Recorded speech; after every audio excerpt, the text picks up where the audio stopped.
Hey, what's up, everyone? Welcome to episode 12 of Zipline, the official Zipper Interactive podcast. I say the exact same thing every single show, but my name is Chris Roper. I am Jeremy Dunham, and today we are joined by SOCOM 4 producer Tom Rigas. Hi, Tom. Hi, guys. How's it going? Pretty good. How about you? I'm great. Thanks for coming on the show. I've actually been wanting you to get on this show for quite some time. I'm very elusive. You are, but you're only like, what, 6'10"? No, how tall are you? You're big. You're like 6'5" or something. 6'3". 6'3". Well, you're taller than me, so I remember you. Speaking of tallness, it's time for the Z-Cap. It's the most inappropriate segue ever, but whatever.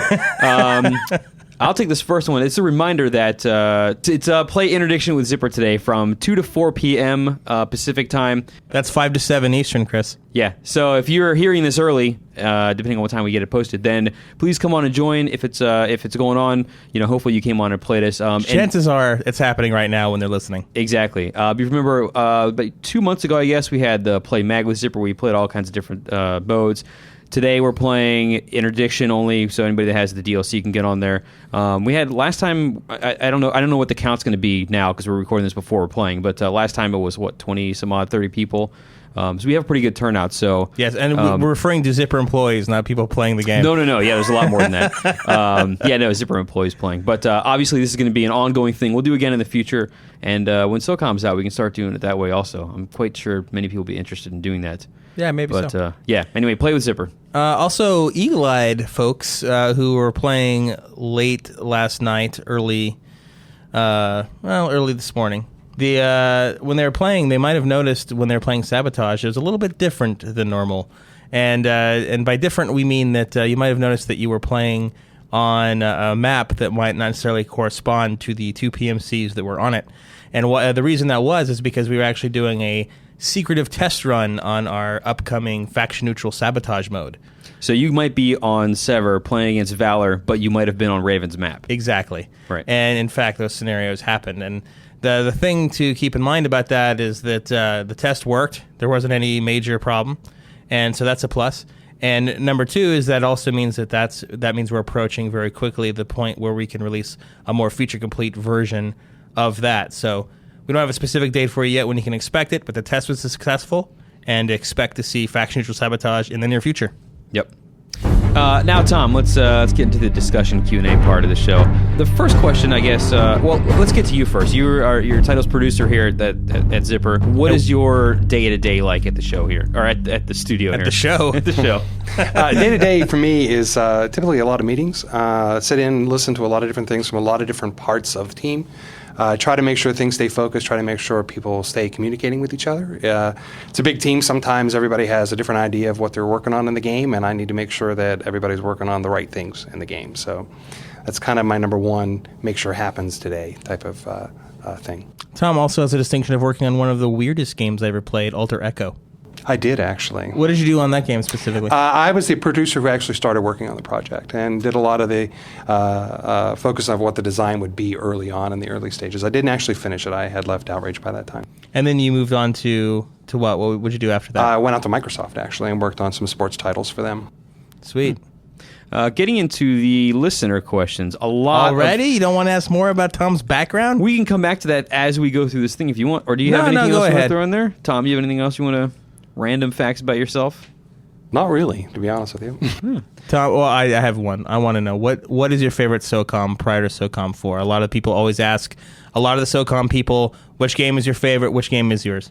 So it's always a tough question. SOCOM 1 has a close place for me in my heart because it was one of the first PlayStation 2 games that I really, really thought, I love this thing. SOCOM 2 is a great extension. I think if you look back, it's definitely a fan's favorite, and I understand why that is, but I always tend to gravitate back towards SOCOM 1 just for that experience that it gave me for the first time. Now, speaking back to some of the older titles, because there are some things that maybe older titles did that people want to know if SOCOM 4 is going to be doing. You are not ready. Yeah, a lot of SOCOM 4 fans want to know. They're saying that they've seen that at E3 there was a first-person view looking down the EOTech site. I guess that's how you say it. However, they want to know that if you don't attach a site to your weapon. When you zoom in, are you able to aim down the iron sights as opposed to just kind of zoom in the camera a little bit? It's a great question. We don't. The short answer is we don't actually have that straight iron sights view. Anytime you don't have a scope attached to your weapon, it will be an over-the-shoulder camera that gives you a sort of iron sights view. But we don't have sighting down the weapon. There's some technical reasons for that. The majority of the players will have, at a minimum, a red dot sight. And I think there should also be a distinction so people understand. There's actually two forms of aiming. You have the standard aim, which is handled by L1, and then you zoom in on one of the things that have your scopes with, what is it, R3, I think, currently is what we have on.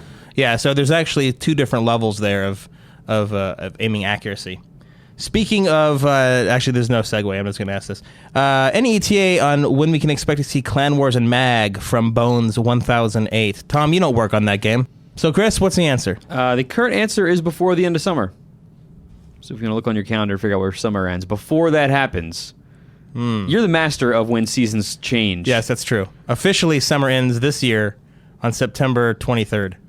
So there you go. So sometime before then is...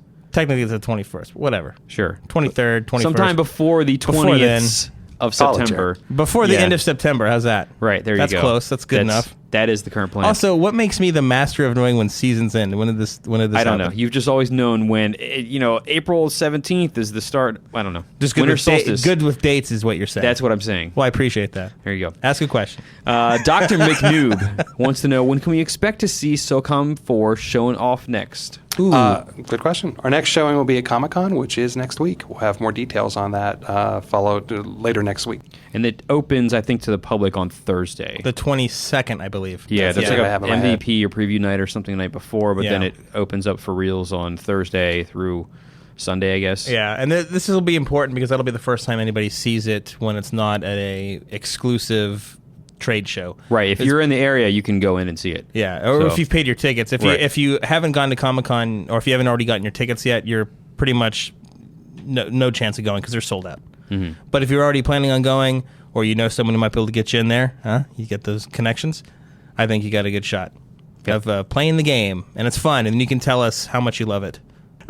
Red Violence wants to know, if a team member dies during SOCOM 4's campaign mode, does this affect the outcome of the mission? And for example, would the dead ally magically return to life for the next mission, or will the game automatically fail you if your teammate dies? So the best answer for that is we have to go back to the SEALs credo. We don't leave any man behind. If your teammate dies, you have to go get him and revive him. If he dies, then you'll go back to the last check. And so that's a distinction I think that needs to be made, is that there's a small amount of time where you can revive someone, but eventually they'll bleed out. Yeah, he'll be wounded, and he'll have a health value that will slowly draw down. Is the amount of time that someone is bleeding out, is that based on the injury type, or is it universal when they're down, or even is it character specific? It's more of a universal value. Mm-hmm. We want to make sure that players get a sense of how long they have to make sure that they can go over and revive their teammate. Mm-hmm. ADR 143 wants to know when the next mag patch is due. Aha. Well, the answer to this question, Tom, you don't work on that game. No, I don't. I love mag. I know. It's true, you do. I do, very much so. It's a fun game. The answer to that question is it'll be sometime within the next month or so. We're going to have specific details on the exact date in the next, I don't know, week or two. Mm-hmm. But yeah, I'd say before September you can expect to see it. So Comical, which I think is a great name, wants to know how Zipper managed to keep SOCOM 4 a secret for so long, Tom. Did we keep it a secret? That's a good question. The reality is SOCOM's always been very close to the Zipper family, and we kept it internal for so long because we really wanted to make sure that we understood where the value of the SOCOM franchise is and what we wanted to do with it as we move forward. It wasn't as secret, I think, as everybody thinks it was. There was a lot of clues out there that people did happen to find here and there that said that SOCOM was in the works.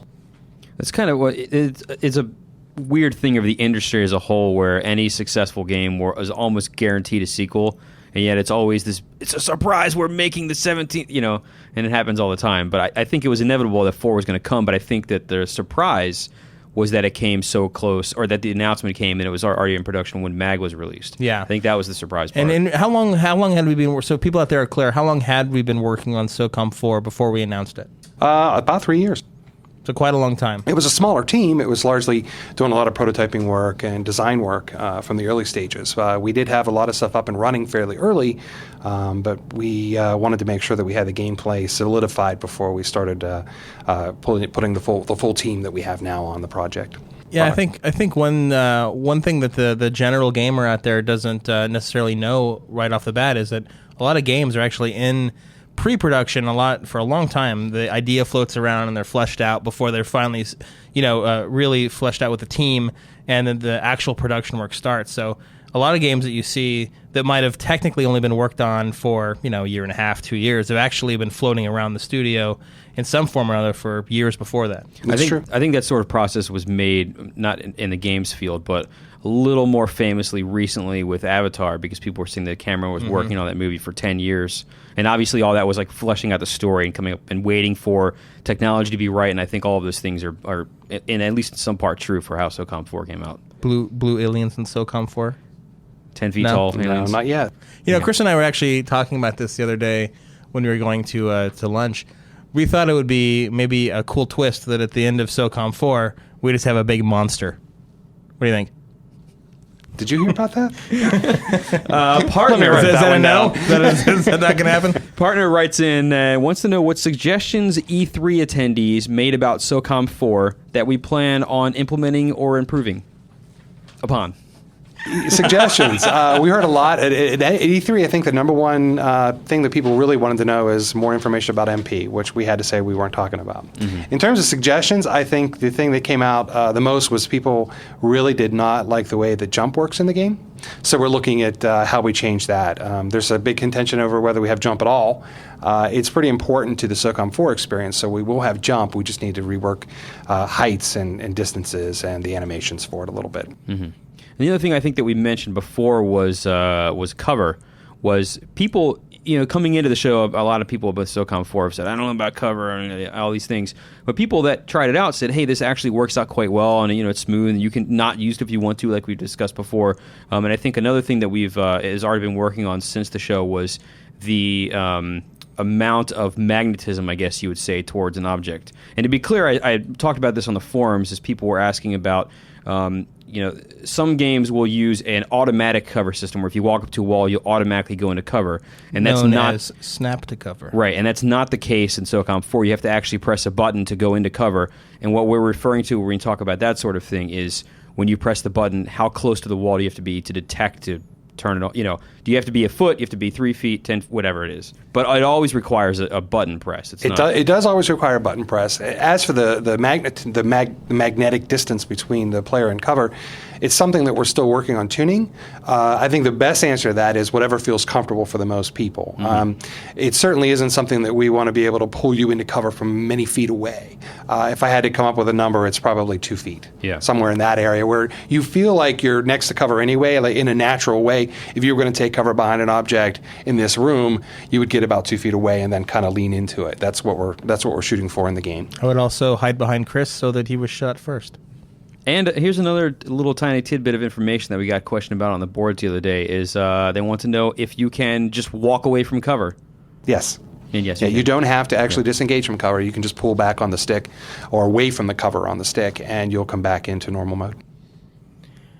The poet Razel, or is that Razzle? Razel, let's go with Razel. Sure. TPR wants to know in MAG when... So, okay, before I ask this question is one of the most asked questions we get all the time on the forums. We haven't asked it on the podcast yet. As far as I remember, we might have back in the beginning, but I think it's time for an update, which is why it's in here. So anyway, in MAG, when will Valor's F-Pump Ninja Door, and it's called a Ninja Door because you can slip through undetected, be fixed? Rope? The answer is soon. Yeah. Very soon. It's, I guess, pending inclusion on the next patch or the one after that. Yeah, well, it'll definitely be in either the next patch or slightly after. Right. The key to that particular bug, and for those of you that don't know what it is, it's a section of the F objective pump on Valor's domination map where there's an area that people can get through without having to worry about the doors. They can literally walk through the wall. and it's definitely not a fun bug, especially if you're on Valor. But the problem with fixing it initially is that it's actually part of the map. It's a physical piece of the map, and it's nothing that we can fix with just some kind of DLS sort of update. We actually have to physically change. So that's what we've been waiting for, is fixing the map. And while we're at it, since the maps are so large, we need to be able to find a good way to deliver them to you in a small and quick manner. And also, since we're in the midst of it, we might as well do some tuning here and there on the map while we're at it, make sure that we're giving you a map that's not only fixed in that area, but also might have a few touch-ups in others as well. So that's the long answer to the short answer I already gave you. So basically what you just said was when that fix comes, there's also other stuff that comes with it. Yeah, the whole point of the 106 patch and the 107 patch, which is our next one, is to prep the game to be able to accept downloads of large sizes, things like maps, add-ons, other things that we have in the works. In a smaller package. In a smaller package and in much quicker ways. So we've got the first part done in 106, 107, we'll finish it up, and then we can start delivering these things. Jellyboy123 wants to know if Zipper would ever consider adding an option for classic SOCOM crosshairs as an alternative to the crosshairs we saw in the E3 demo. Yeah. Just for you guys, we'll do it. There you go. Easily so done. All you have to do is ask. Well, that's not true. Right? Not Can quite. I have $1 billion, please? That one's a fairly easy one. It's something that we've talked about anyway, giving options for crosshairs. So, So does that mean that we're absolutely considering it, or we're just going to do it now? we're absolutely considering it, very close to leaning to just doing it. Sweet. The Nike approach. HSK is in a wheelchair and is unable to walk or stand up. But he loves how we've implemented the PlayStation Move support into SOCOM 4 and wants to know if he'll be able to use the Move while sitting down in his wheelchair. Absolutely. We play sitting down all the time here. The biggest movements that you actually have to make are just arm movements. And to be honest, the largest movements that you actually make are when you calibrate the controller. Gameplay doesn't require big waving hand movements at all. We actually sit with our wrist on our knee and actually just move the controller in small arcs and have all the precision we need. Yeah, the way the calibration works is it's positional. So if when you're calibrating the control initially, it looks to see where you are. It doesn't have some predisposed spot that you're supposed to be. Right. So the Move will work when you're sitting down. Absolutely.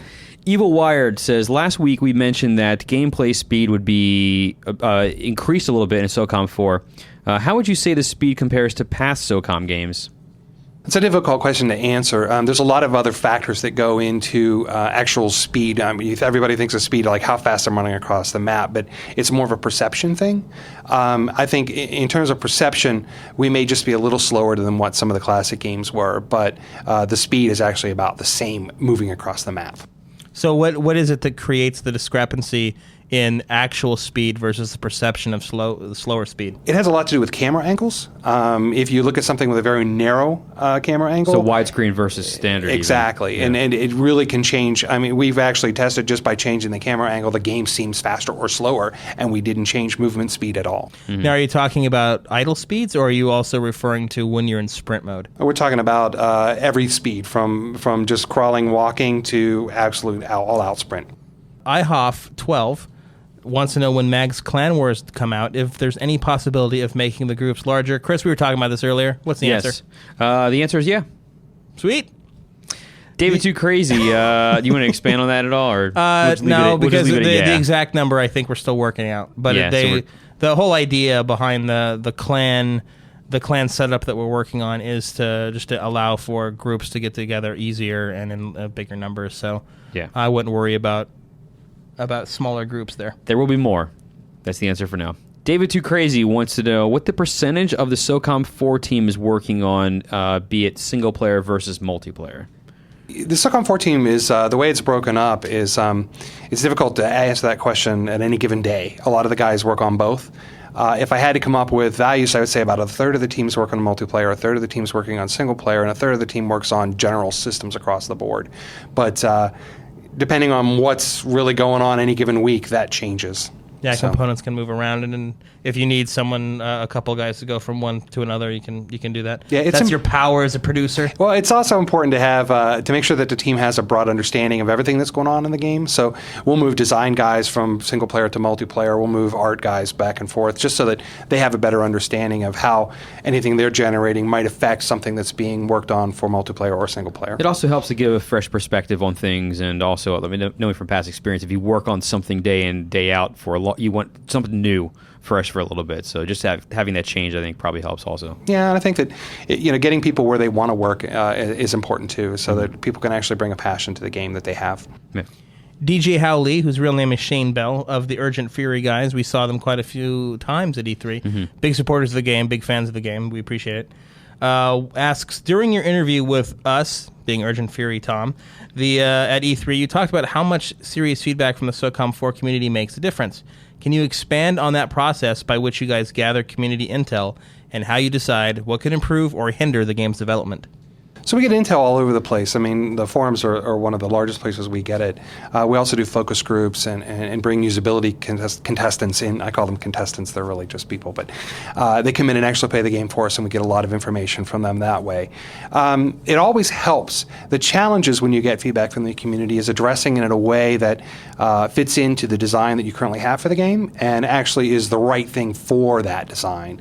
We get a lot of feedback that says, I want the game to do this or that, and sometimes, even though we understand it and we want to address it, the challenge is fitting that into the plans that we currently have for the game, because they may drastically affect what we're doing. So we have to be very conscious anytime we get that feedback. It's not that we don't hear it. We hear everything that comes in, hopefully. It's just we have to be very conscious of how we address feedback in a way that's best for the game. Can you give us an example of something that you've heard that you've implemented into the game, and maybe something that you've heard that you couldn't because of design reasons? The first example was some of the stuff that we got at E3. We found that it was a little bit of a challenge for people to understand how to use the reticle to actually laze the target to call in an airstrike. We've gone back and kind of reworked that UI a little bit to make it a little more user-friendly. Some of the things that we hear from the community, the first one, I think the easy one to talk about is player speed. It's easy for people to say the player speed should be faster or slower, but we have to really sit down and understand the ramifications on the gameplay because of that. Games in the past, the maps were smaller. These maps are bigger, so we might need to be faster. Cover might have been a little further apart in other games than they are in this game, so actually slower might be better. So we have to really take all that feedback and consider it before we actually implement it. It isn't as simple as just saying make it faster. But before you ask this one, Chris, actually that leads to another question. It's not on our sheet, but I think it's one that a lot of people ask about. You say that the maps in SOCOM 4 are larger than what they're used to, but how do they compare to the granddaddy of all SOCOM sizes, and that's SOCOM 3's maps, and they're large sizes? Would you say they're about the same? Or? They're about the same. I mean, we have maps that are a lot of different sizes. They're not all one size. I would say that the average large map is about the same as the SOCOM 3 large maps. But these probably feel larger since vehicle play is not as prominent. Yes, yeah. Mick Hazza wants to know what the most difficult problem to solve during SOCOM 4's development has been thus far. You know, the most difficult problem really isn't a problem, although it is. I know I'm double speaking here, but the hardest problem that I see on the SOCOM 4 team that we've had to really continue to work with is the fact that the people that are working on SOCOM 4 are so passionate about what they're working on. Everybody has a very strong opinion of what the game should be. Now, I'm not saying that's a bad thing. I'd rather work with people that are passionate about the game than people who aren't passionate about the game. I don't have to do a lot of motivating to get people to come up with really good ideas.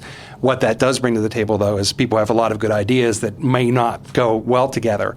So the hardest part is really taking those good ideas and bringing them into a point so that we know which direction to go with which ideas, and then letting the other people know that we didn't choose your idea, but it was a great idea. That's the hardest part. It's just making sure that you manage that passion in a way that doesn't diminish it, but at the same time you get everything focused and you're making the right game. Fish in WK wants to know when Zipper's going to add additional game types to MAG. Tom, you're not working on that game. No. The answer is that we've already announced that we're working on a 3-faction game type, so that all 3 factions are playing at once. So that's the next game type that we're looking at introducing. If you don't want to count the neutrality that we're adding to sabotage and suppression, when it's going to come out, that's obviously something that we're still working on. But that's what we're going towards, and I think it's pretty cool. From what I've seen so far, it's actually pretty fun, and that, my friends, is key. Several forum goers want to know if they will be able to customize the characters in SOCOM 4 single-player mode, be it changing items, clothes, weapons, whatever. So unfortunately, we don't really have a lot of character customization for SOCOM 4. We made some decisions early on about the fidelity of the types of characters we wanted to have in the game, and customization becomes a very difficult thing as we get into higher fidelity characters. So it's really not about customizing the characters. We do have a weapon progression system that gives players a big sense of being able to control the way that their player can play the game. So some of the examples that that you could expect in single player would be just finding attachments for your gun, or your guns already come with the attachments? How does that work? Your weapons come in a base mod, basically. As you use a weapon, you'll get better with it and get more mods available for that weapon, where then you get more attachments for it. Mashed Potatoes, who seems to ask us questions quite often. So thank you, Mashed Potatoes. It's also quite tasty. Yes. Not the person, but the food. I'm not going to ask. Wants to know how has the implementation of the cover system influenced how you design the single player and multiplayer maps. Will there be deliberately placed objects in choke points and key areas meant to be used as cover to convey a certain style of gameplay, or are the maps going to be more open, free-for-all type things? It's cover's always been an important part of the SOCOM franchise, all the way back from the beginning. We didn't really change the way cover's placed for our cover system. Maps have always been laid out really similar to the way they have been in the past. Cover is just part of it. It's not. We didn't make any special concessions for the way that we're managing cover in this game. It's time for the zip tip. So for those that aren't familiar, the zip tip is a weekly look into the mind of our guest, where they give us some kind of some kind of lesson. Life lesson, maybe. Yeah, something to take away that only they can give us. It could be a tip about a game, could be about existence in general. Tom, what is your zip tip this week? My zip tip is something that I have to do every single day, and it helps me make myself better at my job. Listen to the question that's being asked of you, and think about your answer before you actually open your mouth. That's a good one. Yeah, I thought you were going to say daily affirmation with what was his name from SNL? Jack Handy? No, not Jack Handy. The other guy. Anyway, Tom, thank you for being on the show this week. I guess that brings us to the end of it. Lots of good questions this week. If you did not have your question right on the show, or you want to submit one for next week, you can always email us at zipline@zipperint.com. And as always, you can send in an audio question if you would like your audio question read on the show. Send us an MP3 up to 10 seconds long, and please include the content of the audio question in the body of the email so that we can read it. As an alternative, you can also access the official Q&A threads that can be found on both the MAG and SOCOM forums that we put up every week with the profile of the person that's going to be on our podcast. And if you're a social network type of guy or girl, then you can find us in a number of different ways. You can find us on official Facebook fan pages for Zipper Interactive and the SOCOM franchises at facebook.com/ZipperInteractive and facebook.com/SOCOM. And you can find us on Twitter at Zipper. Next week, we're going to have our first return guest, Mag Live's lead designer, one Mr. Scott Rudy. He was on episode 3, I think. Yeah. Yeah, so he's going to return. He was one of our most popular guests. Lots of people asked him to come back and talk some more. So we're listening to you. We're going to bring him back. He's going to impart a lot more wisdom about what we're working on. He was on the first time before we had the announcement of faction neutrality and 3-faction gameplay and clan wars and all these secretive other things. So Thanks,